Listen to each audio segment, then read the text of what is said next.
Fantastic. Fantastic. Well, why don't we rip off the band-aid then? We'll turn the time over to you, and we're excited to hear what you have to say.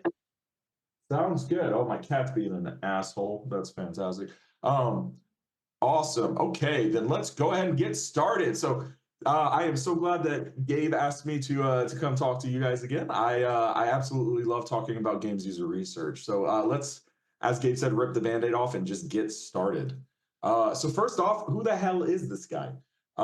So as you know, Gabe has asked me to come talk to you about games user research, but I've always found it kind of helps to kind of understand a little bit more about who I am so that you can understand why I'm here talking about this.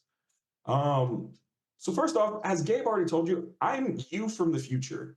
Not really, but obviously I was a game student with Gabe. Not with Gabe. Gabe was my teacher. I was a game student, and Gabe was teaching me as he's teaching you. And both my undergrad and my master's degrees are in game development from the University of Utah.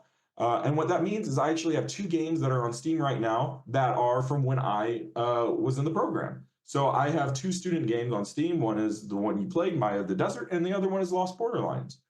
Um, and my journey into games user research was really interesting. I started off knowing that I wanted to go into game development since I was 14 years old. I didn't know what I wanted to do in game development, but I knew that I wanted to make games. And as I looked into games, as I studied games, I started to get really interested in this concept of why on earth could I memorize 150 Pokemon, but when a teacher needed me to memorize the periodic table of elements, I just could not bring myself to memorize them.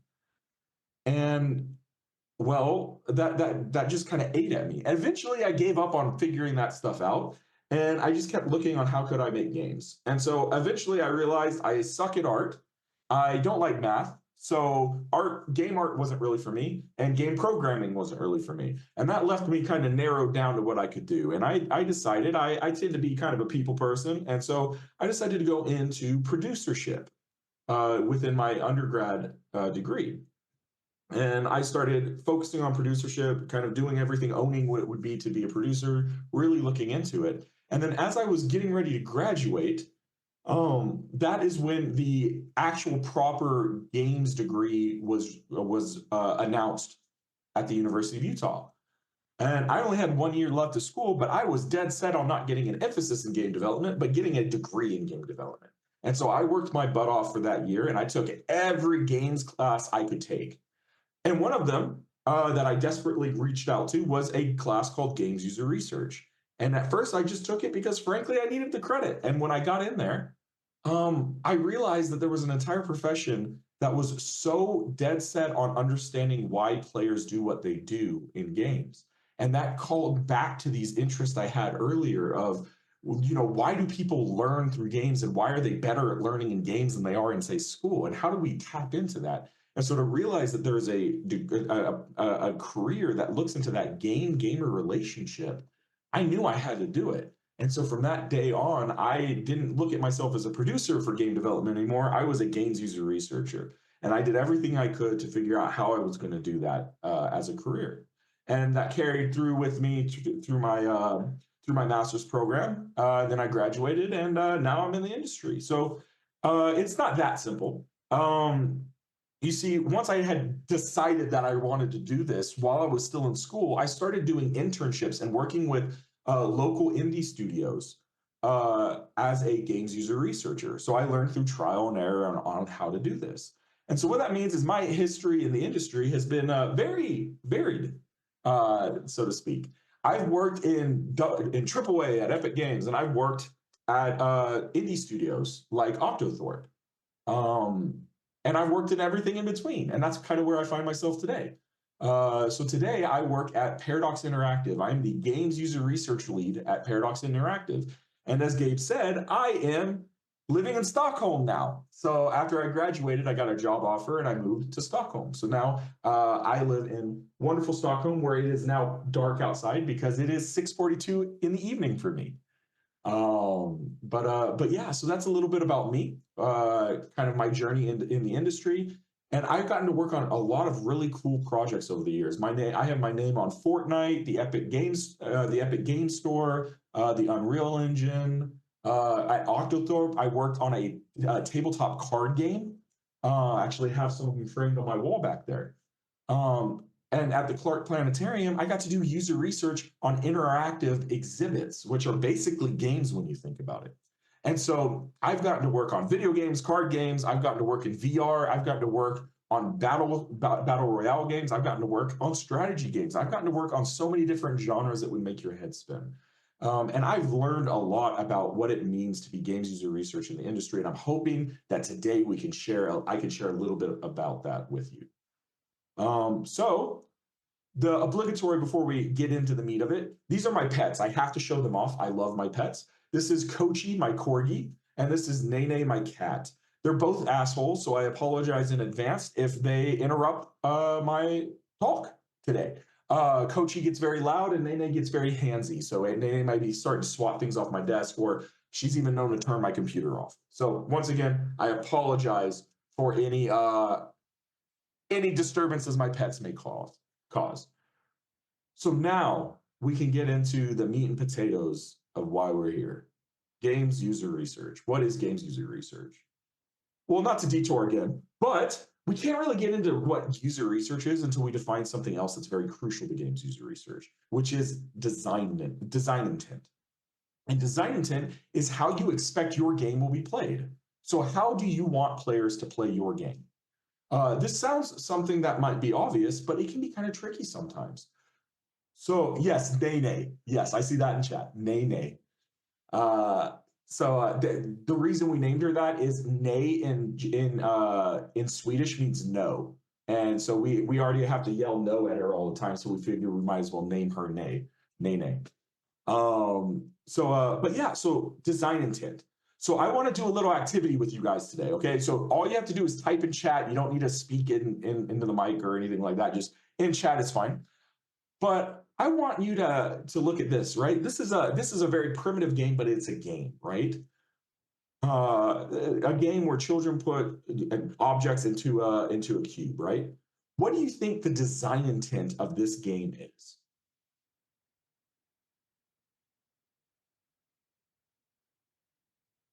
There we go. Okay, so we got shape recognition, teaching shapes, and to teach. These are some of the objectives that you want it to do. How do you matching shapes, teaching children, puzzle solving? So we've got a lot of things going on that we want the user, the player, to experience with this. So what would you say the success is on this? So if we want them to match shapes, we want to teach them about shape recognition and puzzle solving.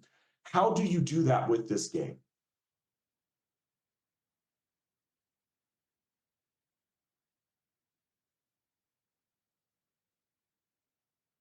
Correct shape and the correct hole. There we go. Okay, so everyone's got, someone said even maybe some colors, but matching an object with the corresponding hole that it's supposed to go into.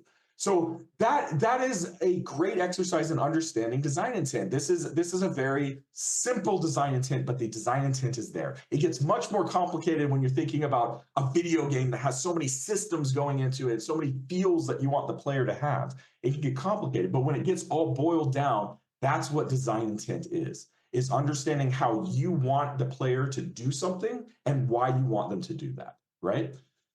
So now that we've kind of cracked into the design intent for this, I've got a video that I want to show you, okay? This is a square. Can you guess which spot that goes in? The square. That's right. It goes in the square hole. Yes. Okay. And how about this rectangle? That one Also the square. that goes in there too. Yeah. Up next, we've got this thin rectangle. The thin rectangle. Can you guess where that goes? The thin rectangle. That's right. It goes in the square hole. And up next, a cylinder. The circle. I think that goes in The circle. the square hole. Now, we've also got this semicircle right here. Do you see a slot that would fit The semicircle. semicircle? The semicircle. That's right. It's the square hole. Okay. Up next, the triangle. We know what hole that goes The into, triangle. right? Triangle. That's right. The square hole. And up next, we have the arch. The arch. The arch. You guessed it. The arch. It goes in the square hole. So a lot of good reactions from you guys in chat, right? Some of you had already been thinking about this video. You kind of knew where I was going with it. But yeah, this is a great example of what can happen with design intent. Unfortunately, it's easy for our design intent to not reach players for a plethora of reasons. It's not nefarious. It's not because players are assholes or anything like that. Sometimes it can be because of lack of foresight on the developer's part. Sometimes it's just not understanding your players. Sometimes you're too close to the project. Sometimes you're too familiar with the genre.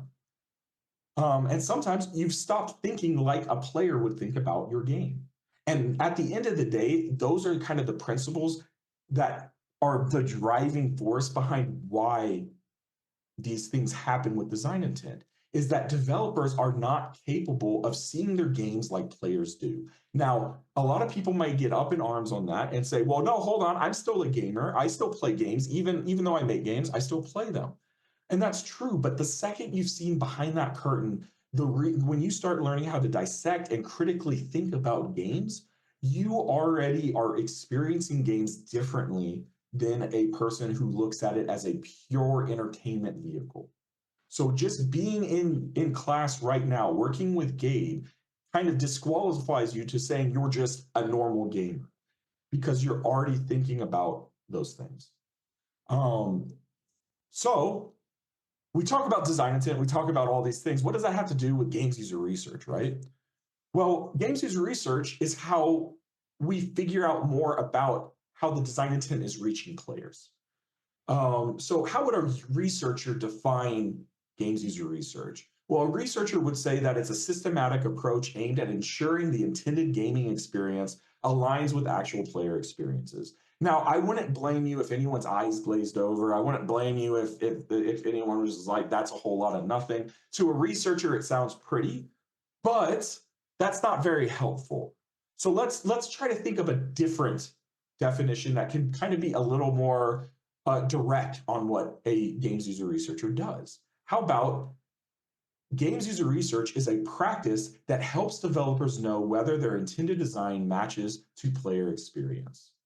So this is a little more direct in what a games user researcher is going to do and why they're going to do it. But we can make it even simpler. Games user researchers test designed intent against real player interactions.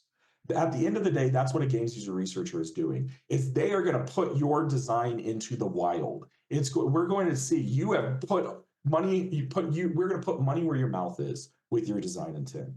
That is what, at its heart, a games user researcher wants to do. So, a games user researcher really has a core belief system with this old adage of measure twice, cut once. This is how we believe we bring value to game development.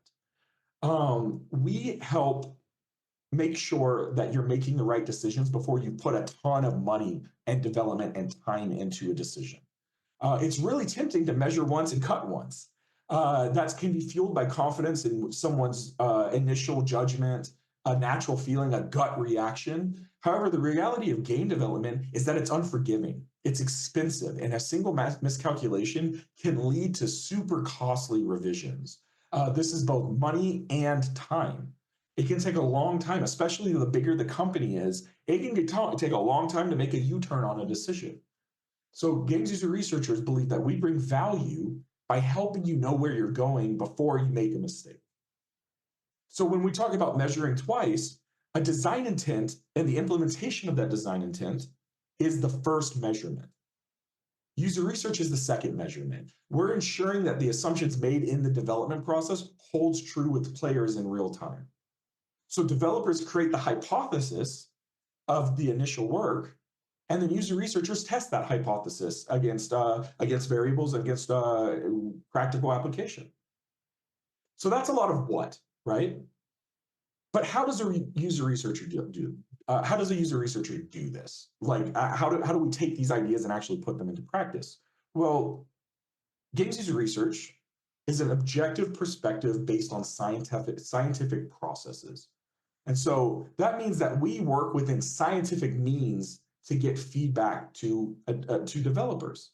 We make sure that when we are giving advice or giving consultation to people working on these games that we are very confident that they match the reality of what players will or have interacted with. So we break this down into two types of psychology, the soft sciences, right? So the first one is behavioral psychology. And behavioral psychology is the study and understanding of how people act and do. That's at the end of the day, that's really what it is. And so with video games, that would be players responding to various game elements, interfaces, mechanics, narratives. Can they do the things you want them to do? Cognitive psychology delves deeper into the mental processes behind how a person reacts to information, reacts to stimuli. And so cognitive psychology comes in with the games within how do they interpret the information that's being given to them, whether it's through colors, iconography, it's through audio, through tutorials. It helps us better understand how someone is going to process that information and if we're giving them the right information to be processed to do the right things. So games user research is a combination of these two psychologies. So that doesn't really answer how you do that, though, right? So those are the ways those are kind of the lenses we look at games through. But how do we do that? And the way we do that is through different tools, or what researchers call methods, to get this objective feedback to game developers.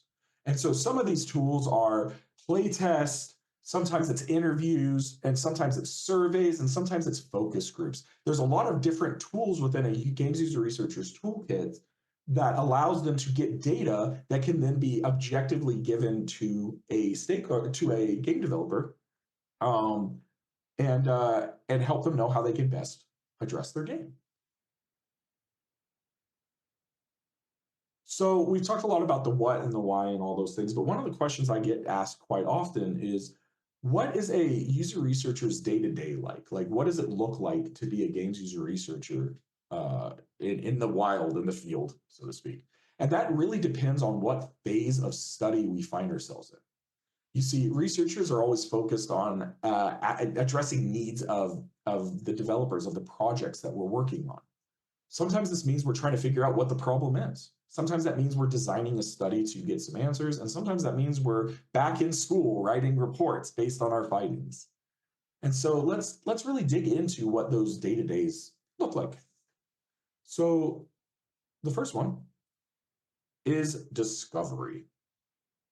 So discovery is a phase where we're trying to figure out where we can best be used. And what I mean by that is there's a lot of things going on in game development. There's a lot of different conflicting motivations and agendas, whether it's through the designers, the artists, the producers, the marketing people. Everyone has a thing they're trying to do, and they're trying to do it for the right reasons. A games user researcher has to figure out the way that they can best make sure that the game's user experience, player experience, gets improved. And so there's a couple different ways within the discovery phase that we spend our days. And one of them is identifying project needs, like I already said. Here, what we do is we work directly with the team to understand where the project finds itself. So this means that we're going to a lot of meetings. We're going into meetings, we're playing games. We're really trying to understand a little bit more about what is going on with the game. This unfortunately means, darn it, I have to play some of the games I work on. And you might be jealous of that, but you have to remember, a lot of these games aren't finished yet. So I'm playing games that are still early in development that are frustrating. And a lot of times they're not really designed to be played for more than 15 or 20 minutes. And so me having to crack into it for 4 or 5 hours a day does not always feel very good. But at the end of the day, I'd still rather do that than other stuff. But so it's meetings, it's playing the game. Sometimes we're looking at competitor games or similar games so that we can get ideas about usability problems or user experience problems that we see from other games that we might be able to test out. But basically, we're trying to figure out what we're going to do to help the project. So the next part within this discovery phase is, once we've kind of whittled that down a bit, we're going to spend a lot of our days trying to develop the right research question. It's important to know that when a researcher works with a developer, we want to address their needs, not necessarily their wants. And what I mean by that is that a lot of times people have in their forefront things that they want to address or fix. Maybe it's the color of a UI. Maybe it's that when they've had their mom play or their brother play or something like that, that someone's just not getting something. And so that's what's at the front of their mind.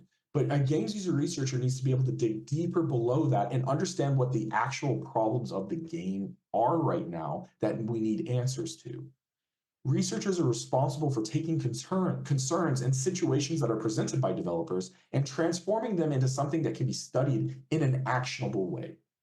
And when I say actionable, what I mean is that we don't want a report that doesn't help a developer.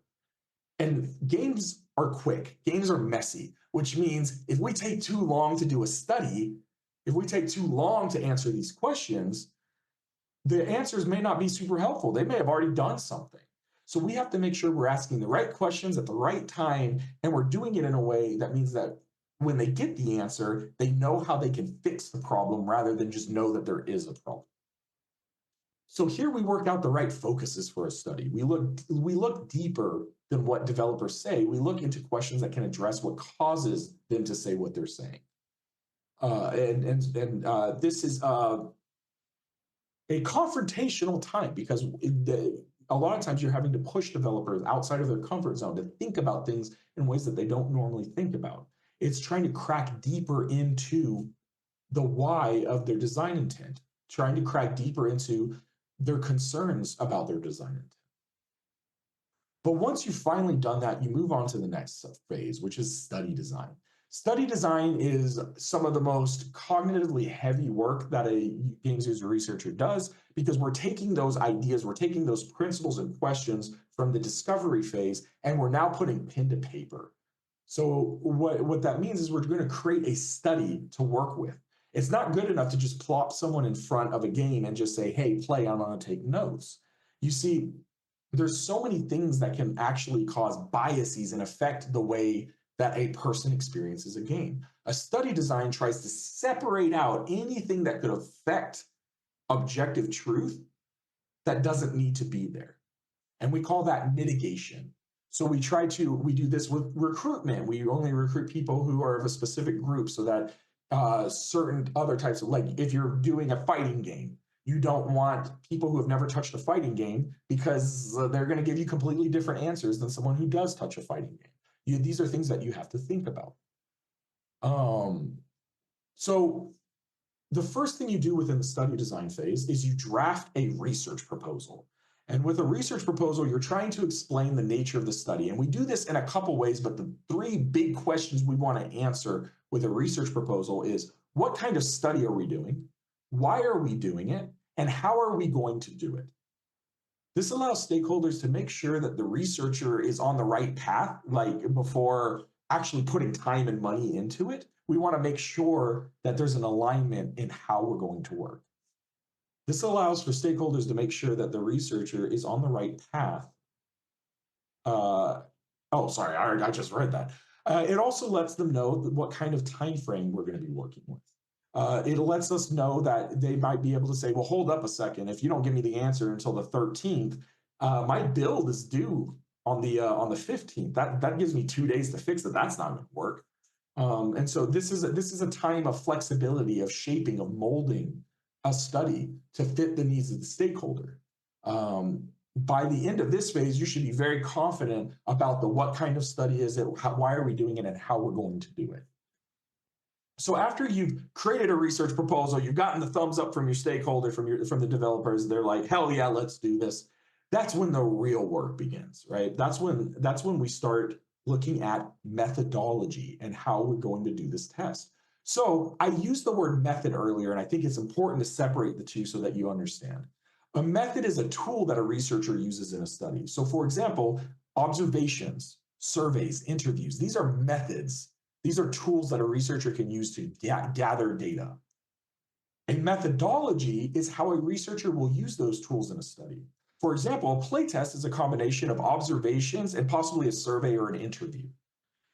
After a proposal is in place and methods have been selected, the real study design begins. This is where the researcher will determine how they get their data from the participants in a way that will result in objective, actionable ways. So this is where we start thinking about what could possibly bias a participant, what could get in the way, what about the build can get in the way.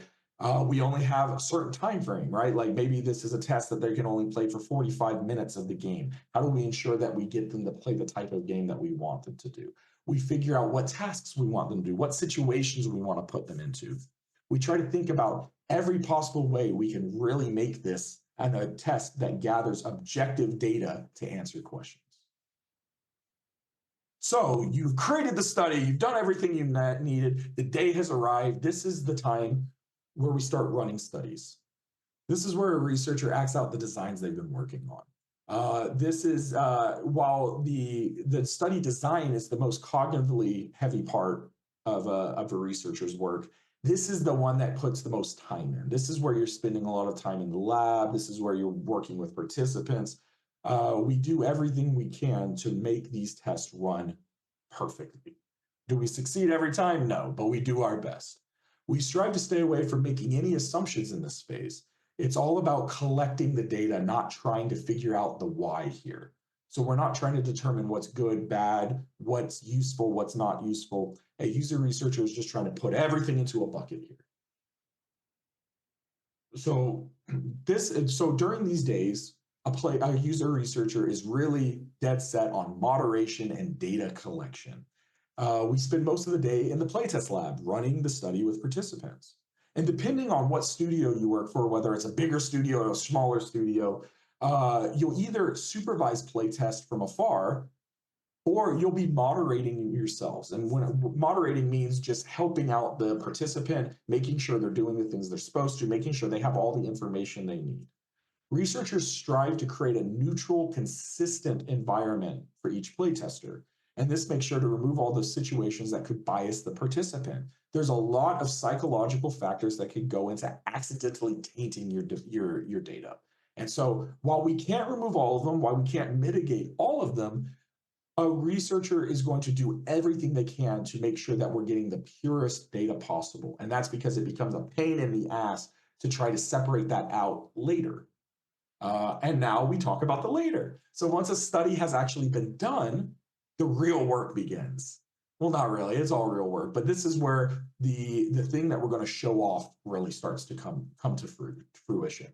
Researchers look through the data, collect it, and figure out what's useful, what's not useful, and dig deep into the data. And at the end of this phase, they're going to process a report that helps the developers understand the answers to their questions and where they should be focusing their time. So let's start with the analysis. Researchers sift through all of the data that's been collected. Like I said, when we're doing the actual running of the study, we're not trying to determine what's good, bad, right, wrong, or anything like that. We're taking all the data in. We're not really trying to discriminate there. But in the analysis period, that's when we start to actually discern what's useful and what's not useful. We look through the data, we sift through the data, and we only keep the data that's relevant for what we're trying to do. Then once we have that, we look for patterns within the data. We try to find commonalities within the different participants, within the different situations. Why are there certain groups of people that do things a certain way? Are there certain situations that get put in that cause a change in perception of what they're doing? We also compare different data points. Like, for example, you might have observation data that you collect in a playtest, but you might also have survey data. So what you want to do is what we call triangulation of data. You want to make sure that you're having points from different data sources to say that you understand why a participant is acting the way they did in a playtest. Once a researcher feels confident in understanding the data that they have, they seek out to answer the study objectives. And that leads us to kind of the last phase of this cycle, which is report writing. And when I say report, I think it's important, especially to academia, to understand that there's a slight difference between a report that you might be thinking of and a playtest report. You see, reports are much more than just a document that states what happened in a study. It's a bit of a misnomer because you don't just report what a participant did. Researchers look to answer the questions and goals of a study in their report using data and objective truths. So a report isn't just saying this is what happened, it's trying to explain why it happened. It's trying to more clearly determine how to answer this question in a factual way, not just through opinions. Reports consist of answering questions of a study. with issues being reported that contribute to the answer. Now that might sound a little confusing. So let's look at an example, right? So an example would be, we're going to say this is our research question. This is what we're trying to answer for our developer, okay? How do different player types perceive and interact with the character creator? So we have that question. So after we've done all the analysis, all that, and we're writing the report, answering that question may look like players from all types will be able to successfully create their desired characters to a satisfactory rate within the character creator. Players who prefer getting through the creator quickly to get to other parts of play may struggle with the amount of customization that is presented to them. So as you can see, we answered the question, but we didn't really dig deeper into it. And that's where issues come in. Like, that's where issue reporting happens within the report as well. So for example, here's what an issue would look like that's helping answer this question. Players who work with presets will struggle with the number of sliders. Participants who come from player types that focus less on the character creators struggle to find the correct slider to match their intention. Players who want to use presets within character creation will find it difficult to sift through the amount of information presented in the UI. How might we reduce information overload for players preferring presets? So one of these is not better than the other, but one adds more clarity to the answer of the question, right? With this issue, it's important to understand how we broke down how we were going to address this for the reader, for the developer. We really want to crack into a couple things. First, what happened to make us say this? So what happened within the playtest that made us feel this way? That's that first paragraph. What happened to the participant? And then trying to explain why that happened, right? Then we look at why should they care? Why should a developer care about this problem? And so that second paragraph really looks into what does the future look like if we don't address this problem? And finally, we try to give an action point. And so personally, I like to use how might we statements for action points. What we don't want to do is give the insinuation that we're trying to do their job. We're not trying to tell them how to make the game. We're not trying to tell them how to design the game. We're trying to shine light on something so that they can determine how to design the game. And so I am quite partial to in the design world, they love to use how might we statements. And so I've adopted that. And so when I do action points, I create it as a conversation point and I ask a question about how can we address this problem in a way that keeps it open for conversation rather than me talking at the person and telling them how to do it. So that's kind of a peek into what a report would look like. But in reality, a report would have multiple issues addressing questions. And often, most of the time, there's multiple questions that you're trying to answer as well. And so you'd look at like a lot of issues, a lot of things that cause you to feel this way, a lot of that makes that assertion towards answering the question.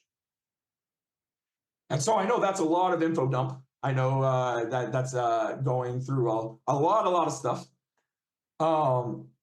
Now, as you may remember, I told you at the beginning, I don't have a degree in psychology. I don't have a degree in games user research or anything like that. Both my undergrad and my master's are in game development, meaning I spent most of my time studying design and producership and pipeline management and things like that. I didn't really take any classes to help me learn these things. And that's because there are tons of amazing resources out there within the games user research community that helps teach you how to be a games user researcher. And in fact, the first one I want to talk about is called How to Be a Games User Researcher by Steve Bromley. This is a wonderful book that assumes that you know nothing about games user research. Heck, if I remember correctly, I think it even assumes you don't know anything about game development.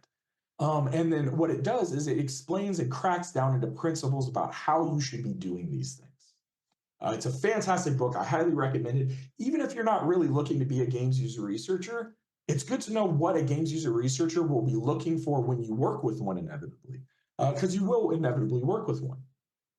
The next one is more geared towards actual games user researchers, and that's called Games User Research. This is a wonderful book that is affectionately called by the games user research community the Blue Bible, because it is a book that is collaborated by a bunch of successful games user researchers within the games industry, and it gives case studies about different companies and how they've worked with games user research throughout the years. So it's a great way for someone to get ideas about creating their own team of games user research or becoming their own, or maybe tackling a method that they're not familiar with or a methodology they're not familiar with. And the final resource I want to talk about is grux.org, grux.org. And grux.org is a wonderful website that is home to the Games User Research and User Experience Special Interest Group. So if you don't know, there's a wonderful group called the IGDA, which is the International Game Developers Association. And so it's just it's an association where people come together and they're able to talk with other game developers, kind of learn the tricks of the trade and kind of just commiserate together, right? They're involved with things like GDC. And so the IGDA has special interest groups or kind of subgroups for specific fields of study, groups of people, things like that. This is the Games User Researcher one. And so this community is wonderful about helping you learn more about games user research. They have a Discord, they have their own conference every year. They have a Wikipedia on their website that helps you understand a little bit more about playtesting and how to do it and all those things. It's a great resource if you're looking, even if you're not looking to be a games user researcher, but you're looking to try to do playtesting. This is a wonderful resource to kind of dig into that. And honestly, there's so many more resources out there that I could recommend, but I wanted to not overwhelm you with too many sources, right? So I know I breezed through that. I talked really fast, but that's because honestly, I wanted to leave more than enough time for questions or comments or anything that you want to talk about, because at the end of the day, I'm way more interested in knowing what you want to know rather than what I have to tell you. And so in terms of talking at you, I'm done. Question time is here.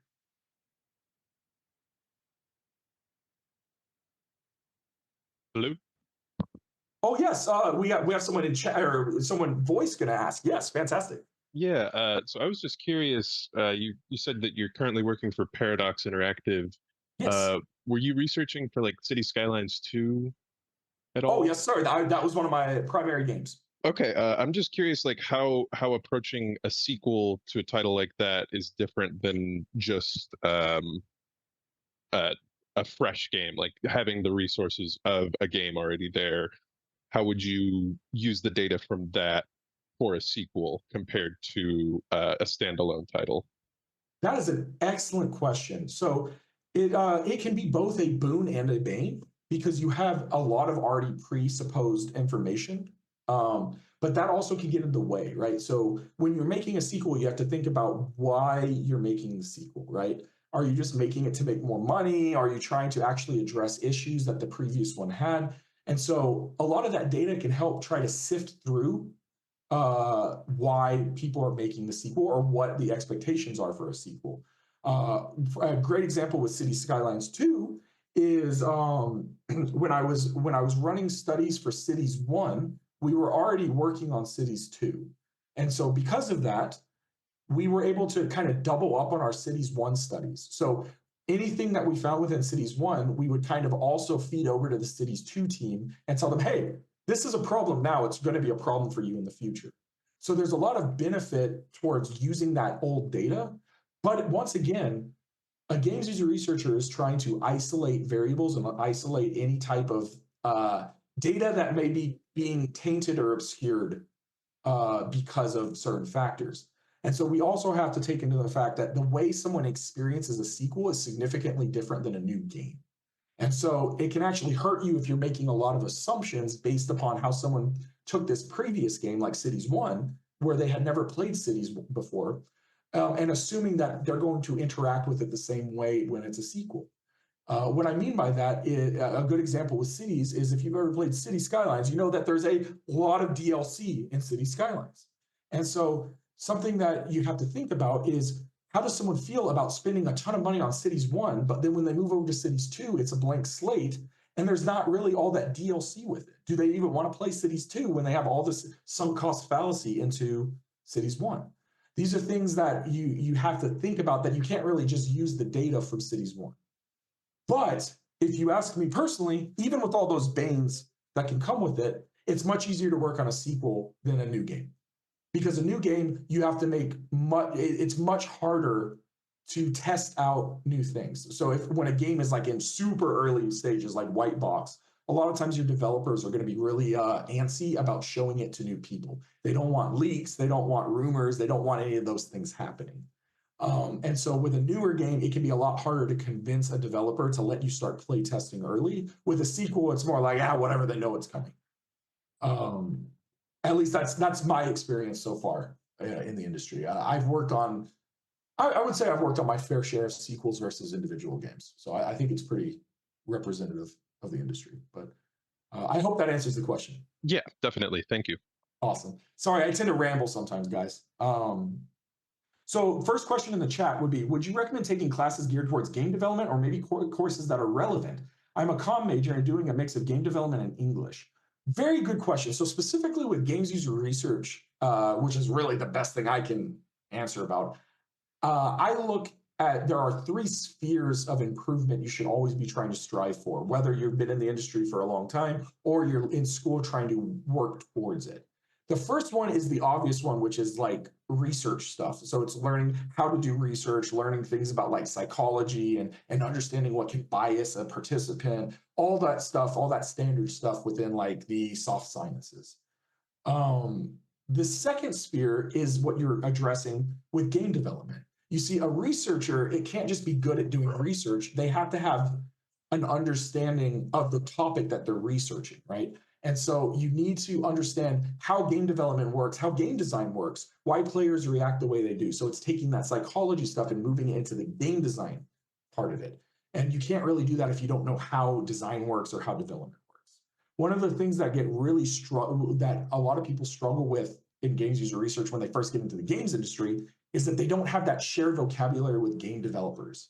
And they have to take a long time to learn that. And so that all goes into that strengthening that game development sphere. The third sphere is the one that probably gets forgotten the most by researchers, and so it gets atrophied very quickly. And that's what I would call the project management sphere, because you're working with a team. You're working with a bunch of different people with different backgrounds that speak differently than you, that think differently than you. It's really important that you improve your skills on interdisciplinary communications, interpersonal communications. It's important that you learn how to do project management, how to write correctly, like technical writing and communicating correctly. These are all things that are really important. And so I feel like if you're working within those 3 spheres, you're doing everything you need to successfully be a games user researcher. Now, if we extrapolate that outside of games user research, I think a lot of it still stands. It's just that first sphere is a different sphere for different fields within the industry. So if you're going to be a programmer, it's understanding programming. If you're going to be a designer, it's understanding, well, psychology again, but a different thing, right? Psychology in a different way. But so I do think that those three spheres still are relevant. I just am only smart enough to talk about the games user research one. I hope that answers the question. We'll assume it does. So while we're waiting for some more questions to pop up in the chat, everyone feel free to just post in the chat, or you can speak up as well. Yeah, she says yes. So I have a question for you. Yes. As you know, we're building up a games major here, and so a lot of that is still in process. So we haven't got an official like capstone level course. So I have a couple of questions for you. Yeah, sure.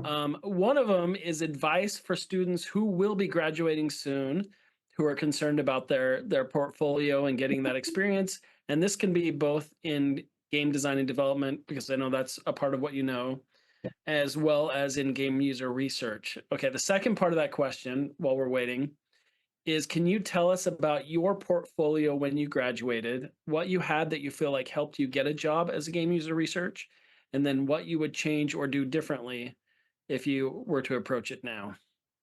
Yeah, definitely. That's a great one. I love that question. So first and foremost, I will start with what I call the Epic Games dilemma. Gabe knows this. I've told him this story before, but I think it's very important for anyone going into game development to understand this. So like I said, I've worked at Epic. I had an internship with Epic in between my 2 years of my graduate program.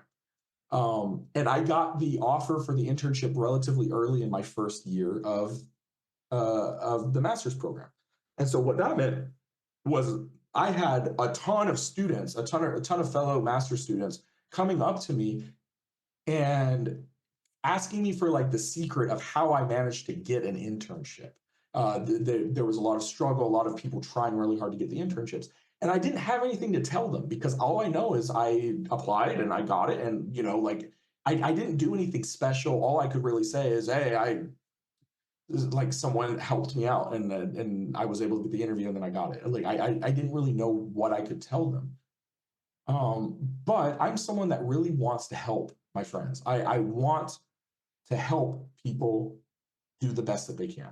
And so when I got to the internship at Epic Games, I made it a goal to figure out why did Epic pick these other people instead of my friends for the internships. So yeah, I mean, I say that a little aggressively. Honestly, all the people at the internship were still my friends, and I had a lot of fun with them. But I really wanted to figure out why they picked them over my friends, over my program, right? And so I started befriending them, talking with them, understanding a little bit more about them. And what I found out really struck me hard. The majority of the people that Epic picked were not in game development programs. They were in other programs and they did games on the side. So it was programmers, it was people in comms, it was people in, you know, philosophy or things like that. But on the side, they were on the weekends, they were making games. They were doing things for fun. They were doing passion projects. And that's what separated them from my fellow students. My fellow master students hadn't had a very big or developed portfolio by that point. And so they weren't picked. Epic picked people who did things outside of class. Within kind of UX principles, well, not even UX principles, but within cognitive psychology, there's this idea of intrinsic motivation and extrinsic motivation. Intrinsic motivation is where you do something because you want to do something. We all have intrinsic motivators to do things because it's fun or neat or things like that. Extrinsic is where we're motivated to do it by someone else, whether that's money, grades, or just because mom and dad told me I had to. That's what extrinsic motivators is. And there's been a lot of studies that have shown that when someone is intrinsically motivated by something and then an extrinsic motivator is introduced for that, and then the extrinsic motivator is removed, they no longer have the intrinsic motivator to do it. And what I mean by that within the context of game development is obviously you go into game development because you love games. You're passionate about games. You want to make games. But the second you get into school, you are now being extrinsically motivated to do game development. You are getting grades for your work. What that means is you lose your intrinsic motivator to do things within game development.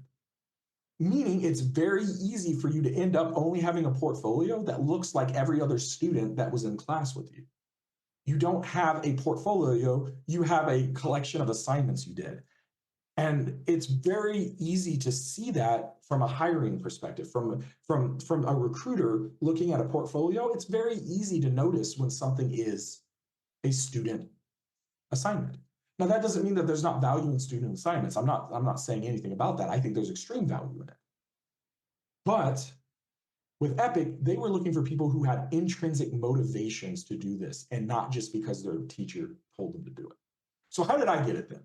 Well, as I told you, I started my internships very early for games user research. By the time I was applying for my internship with Epic, nothing on my resume, nothing on my CV, nothing in my portfolio was from school. It was all from internships and working with indie studios in the valley, in the Salt Lake Valley, which meant I didn't look like a student to a recruiter. I didn't look like someone doing assignments. I looked like a developer. I looked like a game developer. I was a games user researcher. I wasn't a student of games user research. And so I fit into that same category as everyone else. And that's the secret. And the reason I bring this up is that's an answer to concerns about your portfolio. That's an answer to, maybe you're graduating before the program takes off or anything like that, and you won't have like a capstone project or something. The answer is don't wait for Gabe to make you do something. All of you should consider yourself game developers now. I consider you game developers now. If you're interested in working in game development and you have enough passion and enough drive to be here in this class today, you are a game developer, which means you should be making games. And so that's a very pushy thing to say, but the answer to any concerns about portfolios and things like that is, sorry, my dog is an asshole, but is make games now. You have a bunch of other people in this class. You can start making games today. Will they be good games? Probably not. You got to learn, right? You have to learn by doing things first. So make games. Make games now. Don't wait for Gabe. Make them, learn. Even if you don't know how to code, go on YouTube. Figure out things now, because that is what makes your portfolio look amazing. They don't want you to know everything. They want you to know how to know things. They want you to be able to learn. They want you to be able to pick things up, because game development is messy. Game development is fluid. It's flexible. You can't know everything that's ever going to happen in game development. So they're looking for people who have that drive to stay on top of things. And so live that today. Be the main character of your story. Start making games today. That is my advice. Did I answer everything, Gabe? I think you did, except for what would you have changed on your portfolio? Right. Frankly, I wouldn't have done a portfolio for games user research. So games user researchers often don't have portfolios because most of the work that you do is under very heavy lock and key, because participant protection and all that. So, people making sure that their identities are safe, but also a lot of times studios don't want to really let people see what a game looks like halfway through or bad. And, a games user research report is all about telling you what you could do better. So a lot of times within the industry, you can't really showcase your portfolio for a games user researcher. Cannot stress that enough. I'm talking about games user research. And so frankly, I would have focused more on how I would present myself rather than what I present to people. So being able to have communications, being able to talk about my profession in ways that are clear cut and demonstrate that I understand what I'm doing rather than trying to show it through a portfolio piece. Perfect. That answers it great. So that's your personal brand. Awesome. Yeah. So I think we do have another question in the Zoom. And if anyone else has any more questions, we have a little bit more time. Let's see. Would you say networking with people in the field and reaching out to them via LinkedIn would help? Assuming you were hiring someone for a job like yours, would you make that person stand out? What would make that person stand out? Candidates have tried reaching out to you for advice, mentorships, or having the personal projects. That's a great question. So I'll kind of take it bite-sized. So the first one, I absolutely recommend networking with people. What I don't recommend is trying to network with people for jobs, if that makes sense. Your motivation should be growth. Your motivation should be camaraderie. Your motivation should be not, I hope this person gets me a job, because that is one of the biggest mistakes you can make. It's very obvious when someone is trying to connect with you just so that you think of them next time you have a position opening. So I would say network with the right intentions. So that really is the best thing. The best thing you can do is to go to conventions, look at me, conferences, because we're adults in being employed adults. It's conferences, not a convention. But yeah, like go to conferences. Look for your local IGDA chapter. There might not be one in Denton. You guys are in Denton, right? Correct. Yeah. So there might not be one of Denton, but I can guarantee you there's an IGDA for Dallas. An IGDA chapter for Dallas. And so going to meetups, going and meeting people there, adding people on LinkedIn without really knowing who they are means that you just become a faceless name to them after a couple days. But adding them after you met them in a conference, adding them after you went to a bar with them or something, after meeting them at an IGGA chapter meeting or something like that, that's something that sticks, and that's what you should be trying to do. Yep. So assuming I was hiring for someone for a job like mine, well, funny that you say that. I am the lead games user researcher, and I actually have had to hire 2 games user researchers within the last year. So I know exactly what I would do in this type of situation. What stands out to me is someone that, once again, someone that can demonstrate an understanding of the job. It can be very difficult to showcase your skills as a designer, as a games user researcher, as a producer. A lot of these are very difficult to showcase how good of a person you are in that field from a portfolio. Design, it can be argued, but the other ones, it's a little harder. For games user research, it's mainly because you're not allowed to show things. For producer, kind of the same thing, but it's also a lot of the skill sets that a producer has don't really go on paper. It's something that happens in the moment. And so with these types of jobs, I think the more important thing is that your CV, your resume, whatever you want to call it, demonstrates an ability to fill the needs of the role. So, a job posting, what am I asking for? Can you fill it? Anything like that. It should succinctly explain to me why you're qualified for the position. I don't want to see things like a teacher's assistant. I don't want to see that you worked for a bank or something like that. If I'm trying to hire a games user researcher, I want to know why you think your skills make you a games user researcher. And anything else just goes out my head. I'm not going to try to associate it. So if I'm looking at a resume or a CV and I can say this is a user researcher or this is a games user researcher, I want to talk to them, and then I'll talk to them.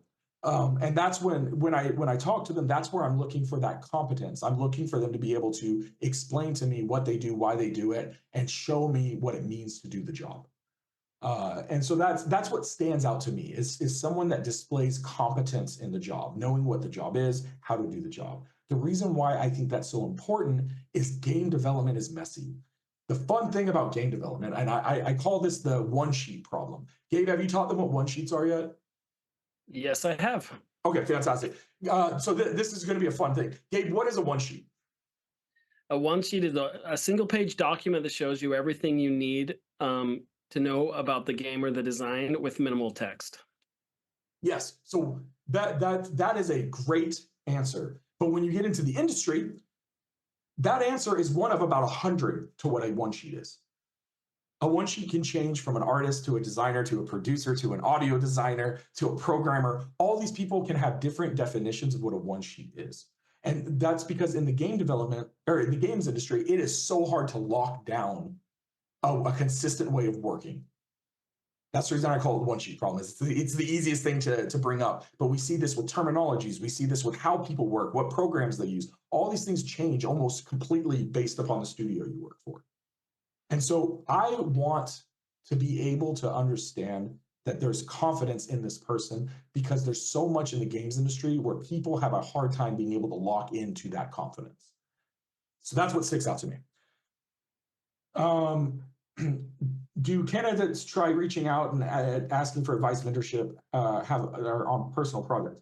I mean, if someone has waited until I've opened up a role to ask me for like mentorship or advice or personal projects and stuff, I'll help them, but it doesn't really help their odds with me, I would say, because it's kind of obvious what they're doing in that sense, right? And I strive, once again, I'm a games user researcher, which means I strive for objectivity in what I do, and that includes hiring, right? I don't do nepotism. I don't like, if someone reaches out to me, all that might do is put you on the top of a list, but like it doesn't really get you the job or anything. I'm going to be as objective as possible about who I need and why I need them.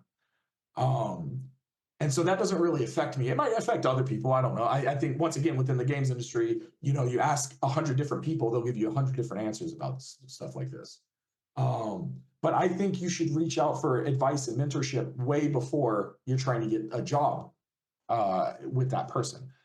Within games user research specifically, if you go to the GRUX site, grux.org, they have a program for mentorship there for games user researchers. I had one when I was a student, and now I'm a mentor. I actually mentor people who are trying to get into the industry. I work with them with their personal projects. I help them kind of figure out where they like point them in the right directions to learn the things they need to be a games user researcher. And there's a ton of people that offer their services to do that for up and coming games user researchers. And I would say there are other people within the industry that do that for other roles. I mean, I can only speak to games user research, but I would assume that other roles do that as well. So I would say don't wait to do that once you see a job. Do that as soon as you've met someone that you think could help you learn more about your career. So hopefully that answers the question. And then Gabe asked, do you have any advice for students who might want to reach out to you on LinkedIn? Oh my goodness, you are so good. I will switch to this slide. So I actually have a slide prepared for that, Gabe. I want you to connect with me. I am asking you to connect with me. I would love to have all of you hop on and ask me questions and talk to me about the games industry, about games research, anything like that. I am happy to talk games with you guys. So that QR code will take you to my LinkedIn page, but also there's the URL to it. And that's what it looks like on my LinkedIn. So you know you've got the right Josh Marchand. But yeah, so feel free to reach out to me. Sweden has an awesome thing in its culture called a fika. Fika is a time that like Swedes will take coffee breaks and just chat and talk about life with a coworker. It's a great excuse for Swedes to not work a full 8 hours in the day. So they'll have like 4 or 5 fikas throughout the day. So and you know, each of them are 15, 20 minutes long. But I really like fika. And yes, I agree, I love fikas. And so I like to, for students, for anyone trying to get into the games industry, I always open it up. I will have fikas with you about game development. If you want, reach out to me. We can have a 15, 20-minute fika where we just talk about your hopes and dreams in the games industry. What do you want to do? And I can hopefully steer you in a direction that can help you out. Because even though I'm a games user researcher, I have studied game development. I have been in your shoes before. So even if you don't want to be a games user researcher, I can help out. I might be able to point you in some directions. So if you're interested, feel free to hit me up on LinkedIn and we can have a fika. There you go. Josh, this has been absolutely amazing. I think I took notes. A lot of what you said is solid gold, especially about the intrinsic and extrinsic thought process. I think you're 100% spot on. And as we're growing our games program, I love seeing our students who run out, go to game jams, and are working on those games on their own. There's a lot of that going on here. I'll say I loved Utah, but the students here at the University of North Texas, they have some serious passion going on. So thank you so much for that offer to allow them to reach out. I'm sure a lot of them will. And if there aren't any more questions, thank you so much for being willing to share all this information and share your expertise with us today. Happy to do it. And it's great because now I get to go run off and do a play test. So woohoo. All right, awesome. Well, Josh, we'll catch up later. Everybody else, we'll see you in class on Thursday in person. And they're all saying thank you in the chat. No, thank you guys for listening. I know I can ramble, so hopefully you got something out of it. Absolutely fantastic. Josh, we'll talk to you soon. Bye. All right, we'll see you.